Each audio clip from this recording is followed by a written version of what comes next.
میرے رسول پاک علیہ السلام نے فرمایا روزہ دار کو دو خوشیاں ملیں گی. ایک خوشی اس وقت ملتی ہے جب وہ افطار کرتا ہے، اور فرمایا ایک خوشی اس وقت ملے گی جب وہ اپنے رب سے ملاقات کرے گا، جب وہ اس سے ملے گا تو اس وقت روزہ دار کو خوشی ہوگی. میرے دوستو، خوشی تو جو ہوگی سو ہوگی، لیکن یہ لفظ بڑے حسین نہیں کہ روزہ دار کی رب سے ملاقات ہوگی. یہی لفظ بڑے باکمال نہیں. ایک روایت میں تو یہ ہے نا کہ روزہ میرے لیے ہے، میں اس کی جزا دوں گا، اور ایک روایت میں یہ ہے کہ روزہ میرے لیے ہے اور رب فرماتا ہے میں خود روزے کی جزا ہوں. یعنی باقی نیکیوں پر ثواب ملے گا، روزہ رکھنے والے کو رب رحمان ملے گا. نبی اکرم صلی اللہ تعالی علیہ وسلم کے امت کے صوفیاء نے نا کچھ چیزوں کو بڑا کھولا ہے. عارف رومی کہتے ہیں کہ ایک دن نا محمود غزنوی نے خزانوں کے دروازے کھول دیے اور فرمایا بھئی میں نے آج ہر چیز کھول دی ہے، جو جس چیز پہ ہاتھ رکھے گا وہ اسی کی ہو جائے گی. لوگ دوڑے، کوئی سونے کی طرف، کوئی چاندی کی طرف، کوئی جائیدادوں کی طرف، کوئی خزانے کی کنجیوں کی طرف، کوئی بڑے بہترین گھوڑے اور اونٹوں کی طرف. لوگ دوڑ گئے، جو جس پہ ہاتھ رکھے گا اسی کا. سب بھاگ گئے. ایاز بیٹھا ہے، نہ وہ حسن میں رہی شوخیاں، نہ وہ عشق میں رہی گرمیاں، نہ وہ غزنوی میں تڑپ رہی، نہ وہ خم ہے زلف ایاز میں، وہ لذتیں کہاں. ایاز چپ کر کے بیٹھا ہے. پھر محمود نے ایاز کی طرف مخاطب کر کے کہا ایاز اٹھنا نہیں، آج لوٹ سیل لگ گئی ہے، جو جس چیز پہ ہاتھ رکھے گا اسی کی. ایاز کہنے لگا بات پکی ہے نا. تو محمود خوش تھے، موڈ بڑا اچھا تھا، کہا بالکل پکی ہے. تو ایاز کہنے لگے چلو ٹھیک ہے. ایاز اٹھے، پیچھے سے جا کے نا تو محمود کے کندھے پہ ہاتھ رکھ دیا. محمود کے کندھے پہ ہاتھ رکھا. محمود کہنے لگے یہ کیا بات کا، آپ سے میں نے پوچھا تھا بات پکی ہے، جو جس پہ ہاتھ رکھے گا اسی کا نا. تو تھوڑی دیر پہلے مسکراتے چہروں میں آنسو آ گئے. ایاز بھی روئے تو محمود بھی روئے. کہا بادشاہ پکا رہنا، وہ جن کو خزانے چاہیے تھے وہ دوڑ گئے، مجھے تو چاہیے. لنگ کئی مہینے تے برس گئے تے تیری دید نو دیدے ترس گئے، تیری تو ملے گا. تو پھر کہا محمود نے، اس نے کہا میں وعدہ کر چکا تھا، بس ٹھیک ہے، باقیوں کے خزانے اور میں تیرا طے ہو گئی. فرمایا باقی نیکیوں پر ثواب ملے گا، اور روزہ رکھنے والے کو رب رحمان ملے گا، اللہ کا قرب ملے گا. دیکھو نا وہ خاص انسان کو کیفیت حاصل ہوتی ہے روزے میں، رب کے ہونے کا یقین. وہ جو صوفیاء کہتے ہیں نا مراقبہ کرو، وہ نصیب ہوتا ہے. یعنی کسی کو کیا پتہ ہے اس کا روزہ ہے کہ نہیں، اکیلا ہے نا گھر میں، فریزر بھرا ہوا ہے، نہیں نہ کھاتا. کیوں؟ اسے پتہ ہے میرا رب میرے ساتھ ہے، میرا رب مجھے دیکھ رہا ہے. بس یہ تصور توحید پکا ہو جاتا ہے رمضان. تو پھر اللہ تبارک و تعالیٰ کی بھی خاص رحمت اور کوئی خاص ہی اعزاز. حضور فرماتے ہیں جنت کے کئی دروازے ہیں، ایک باب الریان ہے، اس سے صرف روزہ دار گزریں گے. آواز ہوگا روزے والے آ جاؤ، وہ آ جائیں گے. فرمایا اس خاص دروازے سے گزرو. جب گزر جائیں گے تو فرمایا بند کر دو بھائی، اور کوئی نہیں گزرے گا یہاں سے. دروازہ ہی مخصوص ہے، ان کا اعزاز ہی ذرا زیادہ ہے. تو میرے عزیز رمضان شریف کے اندر وہ منصب کا بس خیال رکھیں کہ میں روزہ دار ہوں، اس احتیاط کے ساتھ. اور دوسری جو رمضان کی چند عبادات ہیں نا،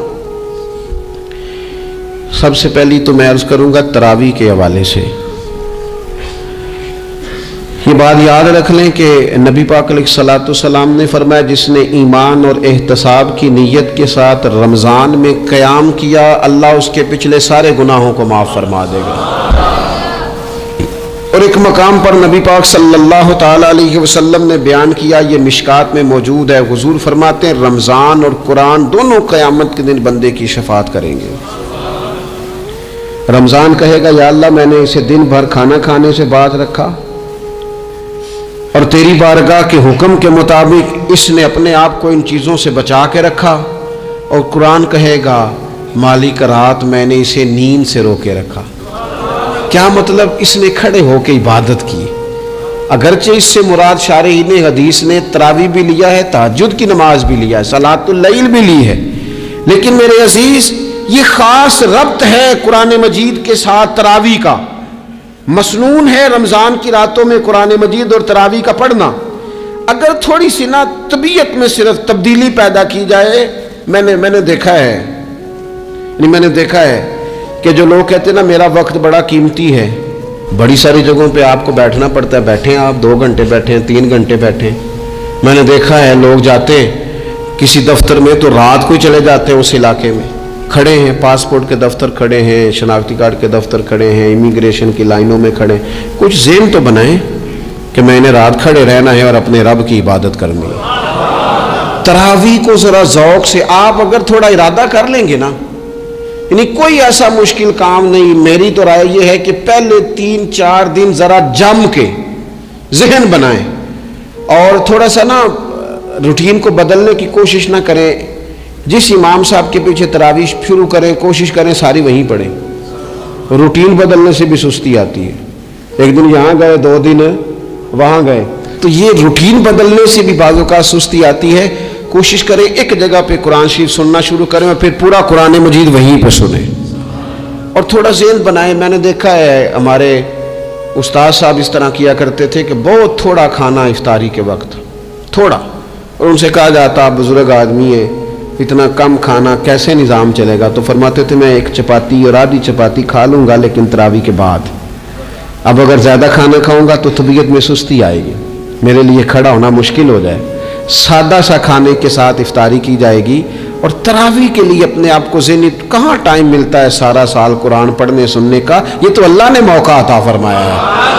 تو تھوڑا سا اگر دلچسپی پیدا کی جائے، بڑا سونا قرآن مجید پڑھا جاتا ہے مساجد میں، بچے بڑی خوبصورتی سے، تو اللہ کا شکر ہے جگہ جگہ پہ. اور مساجد کے علاوہ بھی میں نے دیکھا ہے ہم سے لوگ مطالبہ کرتے ہیں کہ ہماری فیکٹری میں رات کو بھی کام ہوتا ہے، اتنے سارے ورکر ہیں تو بچہ کوئی مل جائے قرآن شریف سنائے، فلانی جگہ بھی اتنے لوگ ہیں تو اگر موقع مل جائے. تو اگر تھوڑا ذہن بنایا جائے، شوق پیدا کیا جائے تو اللہ تعالیٰ فضل فرماتا ہے، انسان کو طاقت ملتی ہے کھڑے رہنے کی. ایک تو تراویح، روزہ، تراویح، اور تیسری بات ہے سحر اور افطار. یہ جو سحری اور افطار، یہودی جو تھے نا وہ سحری نہیں کرتے تھے، سحری کا نام و نشان نہیں تھا، روزہ رکھتے سحری نہیں کرتے. تو نبی پاک صلی اللہ تعالی علیہ وسلم نے فرمایا ہمارے اور یہودیوں کے درمیان فرق ہی سحری کا ہے. اور نبی پاک صلی اللہ تعالی علیہ وآلہ وسلم نے فرمایا سحری کھایا کرو، سحری کھانے میں برکت ہے. اور اگلی بات سننی آپ نے تو خوش ہو جانا ہے، سحری کو معمولی نہ سمجھے، سحری کرنا عبادت ہے. ہاں آپ مت سمجھیں کہ میں روٹی کھا رہا ہوں، یہ تو میرے سامنے دہی رکھا ہوا ہے، یہ تو سالن رکھا ہوا ہے، یہ تو اچار رکھا ہے، تو چپاتیاں رکھی ہیں. سحری کھانا عبادت ہے. آپ صبح اٹھے، آپ کی تو روٹین ہی اور تھی، تو 7 بجے کھاتے تھے، 9 بجے کھاتے تھے. یہ جو آپ صبح کھا رہے ہیں اٹھ کے سحری میں، اپنی مرضی سے تھوڑی کھا رہے ہیں، یہ تو کسی کے کہنے سے کھا رہے ہیں، یہ تو کسی کے بٹھائے بیٹھے ہیں. یہ جو سحری کا لنگر ہے یہ رب رسول کی رحمت کے ساتھ عطا ہوتا ہے، یہ کرم ہے، یہ اللہ رسول کے بٹھائے بیٹھے. کیا میرے رسول پاک صلی اللہ تعالی علیہ وآلہ وسلم نے بات کھولی ہے، ترغیب و ترہیب میں حدیث ہے. اللہ کرے یہ کبھی چسکا لگ جائے، یہ والا مزہ آ جائے، تو پھر تو گھر میں دسترخوان نہیں بچھا ہوا ہوگا، پھر تو رنگ ہی کوئی اور ہوگا. حضور فرماتے اللہ تعالی اور اس کے فرشتے سحری کھانے والوں پر رحمتوں کا نزول فرماتے ہیں. کھائی روٹی جا رہی ہے، پکا ہوا کھانا ہے، لیکن حضور فرماتے ہیں رب بھی رحمتیں فرما رہا ہے اور اللہ کے حکم سے فرشتے بھی رحمتوں کا نزول کر رہے ہیں سحری کھانے والوں پر. تو خوب توجہ سے، ذوق سے، شوق سے. اور پھر جو افطار کا معاملہ ہے، حضور فرماتے ہیں جب روزہ کھولنے والا روزہ کھولتا ہے تو جو دعا مانگتا ہے رب قبول فرما لیتا ہے. یعنی افطار کا وقت ایسا ٹائم ہے جو دعاؤں کی قبولیت کا وقت ہے. افطار کرنا بھی ہے، کرانا بھی ہے. مہنگائی ذرا عروج پہ چلی گئی ہے، میں بار بار کہتا ہوں. مجھ سے نا لوگ دعا کے لیے مجھے کہتے کہتے اپنے کئی دکھ بتا دیتے ہیں. تھوڑا سا نا افطاریاں مہربانی فرمائیے گا سیاسی نہ کیجیے گا.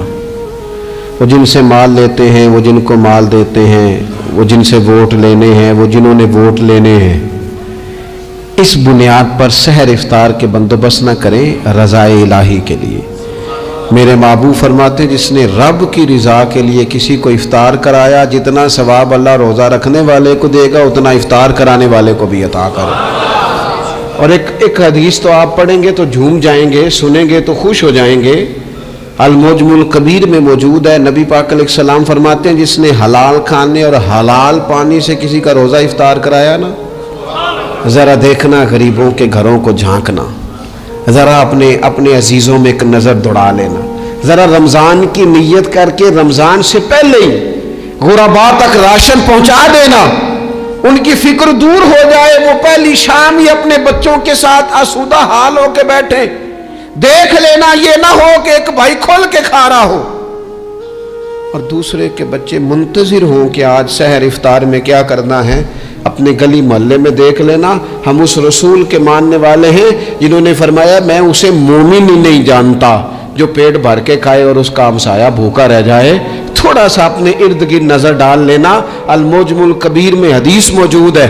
اللہ کے پیارے رسول صلی اللہ تعالی علیہ وسلم نے فرمایا جس نے حلال پانی سے حلال روٹی سے کسی کا روزہ افطار کرایا تو فرمایا فرشتے اس بندے کے لیے رمضان کے دنوں میں، رمضان کی گھڑیوں میں دعا کرتے ہیں اور جناب جبریل امین اس کے لیے شب قدر کی رات دعا کرتے ہیں. حضرت جبریل شب قدر میں دعا کریں گے خاص رات، یا اللہ اس بندے پر فضل فرما، اس نے تو غریب آدمی کو افطار کرا. یہ ایک عبادت ہے، اس عبادت کا خیال کریں. پھر اعتکاف آئے گا، رمضان کے آخری 10 دنوں کا اعتکاف. اسلام میں رہبانیت نہیں ہے لیکن کبھی کبھی سب سے کٹ کے اپنے رب کے ساتھ جڑ جانا. کچھ رات کی عبادتیں، کچھ تنہائی کے اذکار، کچھ درود و سلام کا ذوق. یہ ان ساری خوبصورتیوں میں سے ایک خوبصورتی اعتکاف بھی ہے. اللہ کے پیارے رسول علیہ الصلوۃ والسلام ہمیشہ اعتکاف کرتے. اور حضرت عطا بن رباح رضی اللہ تعالیٰ عنہ کیسی خوبصورت بات ارشاد فرماتے ہیں. فرماتے ہیں معتکف تو اس آدمی کی طرح ہے جیسے کسی بندے کو کسی کے ساتھ کوئی کام پڑ جائے نا تو وہ جا کے اس کے دروازے پر بیٹھ جاتا ہے کہ جب تک میرا کام ہوگا نہیں میں جاؤں گا نہیں. فرماتے ہیں یہ اعتکاف والا بھی آ کے رب کریم کے گھر بیٹھ گیا ہے کہ جب تک تو معاف نہیں کرے گا میں جاؤں گا نہیں، جب تک تو بخشش نہیں کرے گا میں اس دروازے سے ہٹوں گا نہیں. حضرت ابن عباس رضی اللہ تعالیٰ عنہ نبی پاک علیہ السلام کے روضہ انور کی طرف اشارہ کر کے کہا کرتے تھے زیادہ دیر نہیں ہوئی، اشارہ کر کے کہتے تھے زیادہ دیر نہیں ہوئی، اس روضہ مبارک میں آرام فرما. رسول رحمت علیہ السلام سے میں نے اپنے کانوں سے سنا ہے اور جب یہ بات ارشاد فرماتے تھے تو روتے بھی تھے. فرماتے ہیں میں نے خود نبی پاک علیہ الصلوۃ والسلام سے سنا ہے کہ جو شخص اللہ تعالیٰ کی رضا کے لیے ایک دن کا بھی اعتکاف کرے گا نا اللہ تبارک و تعالیٰ اس کے اور جہنم کے درمیان 3 خندقوں کی آڑ بنا دے گا. اور فرمایا ان کی مسافت زمین و آسمان سے بھی زیادہ ہوگی. یہ 3 خندقیں اتنی بڑی جن کی چوڑائی زمین آسمان سے بھی زیادہ ہوگی. ایک دن اعتکاف کر لے تو اللہ اس بندے کو دوزخ سے اتنا دور فرما دے گا. بہت سارے لوگ ہیں جن کو بڑا ٹائم ملتا ہے چھٹیاں گزارنے کے لیے، کبھی کسی سیاحتی مقام پر کبھی کسی سیاحتی مقام پر، خرچہ بھی مل جاتا ہے، کام بھی ہو جاتا ہے، سارے سلسلے بن جاتے ہیں، بڑی بڑی جگہوں پہ لوگ جا کے ٹائم گزارتے ہیں. تو ایسا نہ ہو کہ 10 دن اللہ کے گھر میں بھی گزارے جائیں. علماء نے لکھا ہے کہ کوشش تو کریں ہر سال اعتکاف ہو، نہ ہو سکے تو چلو چند سالوں کے بعد ہو جائے. اور فرماتے ہیں کہ زندگی میں ایک دفعہ تو اس سنت کو ضرور ادا کرنا چاہیے. کوئی بندہ ایسا نہ ہو جو محروم رہ جائے، زندگی میں ایک بار صحیح پر اعتکاف کے ساتھ اپنے آپ کو وابستہ ضرور کرے. رمضان المبارک کے اندر آخری عشرہ شب قدر کی تلاش کا عشرہ ہے. اللہ کے پیارے رسول صلی اللہ تعالی علیہ وسلم ان 10 دنوں میں خود بھی عبادت کرتے تھے اور گھر والوں کو بھی جگایا کرتے تھے اور اپنے اہل خانہ کو تاکید فرماتے تھے کہ اٹھو اٹھو آگے بڑھو. یہ آرام کرنے کے دن نہیں ہیں. ہمارے ہاں یہ ہوتا ہے کہ وہ جو آخری 10 دن زیادہ عبادت کے تھے, شب قدر کی تلاش کے تھے, وہ آخری 10 دن سارے بازار میں گزر جاتے ہیں. کپڑے سلوائے جا رہے ہیں, کپڑے خریدے جا رہے ہیں, جوتے خریدے جا رہے ہیں, واپس کیے جا رہے ہیں, دوبارہ لیے جا رہے ہیں, سفر ہو رہا ہے, آنا جانا ہو رہا ہے, عیدیاں بٹ رہی ہیں. تو یہ سارے کام جو آخری عشرے میں کرنے ہیں, جو زیادہ عبادت کے دن تھے, وہ سارے کام تو رمضان سے بھی پہلے کر لینے چاہیے. کپڑے رمضان سے پہلے خریدے جائیں, پہلے سلوا لیے جائیں, جوتے پہلے لے لیے جائیں, ضرورت کے کام پہلے کر لیے جائیں. جہاں آپ کو جو بانٹنا ہے وہ رمضان سے پہلے کریں. وہ مفت کی اپنے دل کو مطمئن کرنا کہ اب میرے پاس یہ بڑے میں خیر کا کام کرنے نکلا ہوا ہوں, میں عیدی بانٹنے جا رہا ہوں, یہ پہلے بانٹنے تھے. یہ عجیب بات ہے کہ جو زیادہ وقت مسجد میں گزارنے کا ٹائم تھا وہ سارا ہم نے ضائع کر دیا. وہ ادھر ادھر بازاروں کی نظر ہو گیا, میل ملاپ کی نظر ہو گیا. تو اگر چیزوں کو مرتب کیا جائے, میں تو دوستوں سے کہا کرتا ہوں, زکوٰۃ کا حساب, صدقات کا حساب, صدقات فطر کا حساب, جتنے بھی روٹین کے کام ہیں اس کو کوشش کریں رمضان شریف سے پہلے آپ ترتیب دیں. آپ ان چیزوں کو پہلے سے مرتب کریں تاکہ وہ بہترین ہو جائیں. ہم تو اس دین کے ماننے والے ہیں جہاں نیت کرو تو اجر شروع ہو جاتا ہے. آپ رمضان کی نیت سے جو آج خرچ کریں گے اس کو اللہ تعالیٰ رمضان کے ثواب کے برابر ہی اجر عطا فرمائے گا. لیکن وہ ہم نا کچھ لوگ بڑا ایک صاحب مجھ سے کہنے لگے, جی میں نے سنا ہے صدقہ فطر آخری عشرے میں ہی دینا چاہیے. میں نے کہا آپ کا پروگرام تب دینے کا, اس لیے آپ نے یہ گاڑا کر کے سن لیا, ذرا اس کو آپ نے زیادہ غور سے سن لیا ہے. آپ جب ضرورت محسوس کریں, جب آپ سمجھیں کہ کسی کو ضرورت ہے, ضرورت کے وقت کوئی چیز کام نہ آئی تو پھر کب جا کے کام آئی. تو میری آپ سے یہ اپیل رہے گی کہ پہلے سے چیزوں کو مرتب کریں, معاملات کو پہلے سے طے کریں. وہ لوگ بڑے اچھے ہوتے ہیں جو وقت پر منصوبہ بندی کرتے ہیں, جو چیزوں کو ٹائم پہ مرتب کرتے ہیں. وہ ٹائم جو ہمارا بالکل اللہ کی بارگاہ میں حاضری کا ہے, عبادات کا ہے, اگر وہ سارا گاڑیوں کی نظر ہو جائے گا, اسفار کی نظر ہو جائے گا, تو ہم نے حاصل کیا کیا. ایک بات آخر میں بڑے درد کے ساتھ آپ کی خدمت میں عرض کرنی ہے, ہر سال کہتا ہوں, اس سال بھی کہوں گا, ذاتی اخراجات کو کچھ کم کیا جائے. ذاتی اخراجات نہ کچھ لوگوں کے بہت زیادہ ہیں, ان کے اپنے لباس کے, کپڑوں کے, اور وہ اخراج. میں نے پچھلے جمعے بھی کہا تھا, اسلام ذبائش کی اجازت دیتا ہے, نمائش کی اجازت نہیں دیتا. نمائش والے کام اگر تھوڑے چھوڑ دیے جائیں کچھ بھی نہیں ہوتا. میں تو شاید اگر میں سینکڑوں کہہ دوں تو غلط نہیں ہوگا, لیکن 20 تو لوگ ایسے ضرور ہوں گے کہ جو عید ساری سو کے گزارتے ہیں, سارا دن سوئے رہتے ہیں. پتہ نہیں وہ اتنے مہنگے مہنگے کپڑے کس لیے خریدتے ہیں. عید کی نماز پڑھی, سو گئے, اور بھئی آپ کا فون بند تھا, جی میں سو رہا تھا جی. تو بھئی وہ جو آپ نے 1.5 مہینہ درزی کے پاس آنا جانا لگایا, وہ کس مقصد کا؟ رات کوئی پہننا تو کوئی پرانا جوڑا پہن لیتے. ایسی مصیبت کیا بنی ہوئی تھی؟ اتنے مہنگے کپڑے خریدے, اتنا مہنگا جوتا لیا, اور دن سارا سو کے گزار دیا. ذاتی اخراجات کم کریں. پتہ کیا ہے, فرق بہت بڑھتا جا رہا ہے, بہت بڑھتا جا رہا ہے. یعنی ایک جگہ پہ چیزیں پڑی ہیں, خراب ہو گئی ہیں, کھانے کا ٹائم نہیں, پہننے کا ٹائم نہیں, اور ایک جگہ وہ ہے کہ جہاں لوگ دوائی کو ترس رہے ہیں. گندم امیر شہر کی ہوتی رہی خراب, اور بچی کسی غریب کی فاقوں سے مر گئی. اور کسی نے کہا تھا کہ غریب شہر تو فاقوں سے مر گیا, لیکن امیر شہر نے ہیرے سے خودکشی کر لی. اللہ معاف فرمائے. تو بہت ساری جگہوں پہ لوازمات زیادہ ہیں, اخراجات زیادہ ہیں, تکلفات زیادہ ہیں. اس رمضان میں مہنگائی کا جو زور ہے, حالات کی جو سنگینی ہے, اور تھوڑا پیچھے جائیں تو غریب علاقوں میں جس قسم پرسی کے ساتھ لوگ اپنا وقت بتا رہے ہیں, اگر صرف امیر لوگ اپنے کچھ ذاتی اخراجات کو کنٹرول کرنے میں کامیاب ہو جائیں تو بڑے سارے لوگ ایسے ہیں جن کے لیے وہ خوشیاں بانٹنے کا ذریعہ بنیں گے, اسباب دے. اور ویسے بھی زندگی سادہ کریں, آسان ہو جائے گی. زمین پر چلیں, آپ محسوس کریں گے کہ زندگی بہتر ہو گئی ہے, آسانی والی ہو گئی ہے. اللہ کی بارگاہ میں دعا کرتا ہوں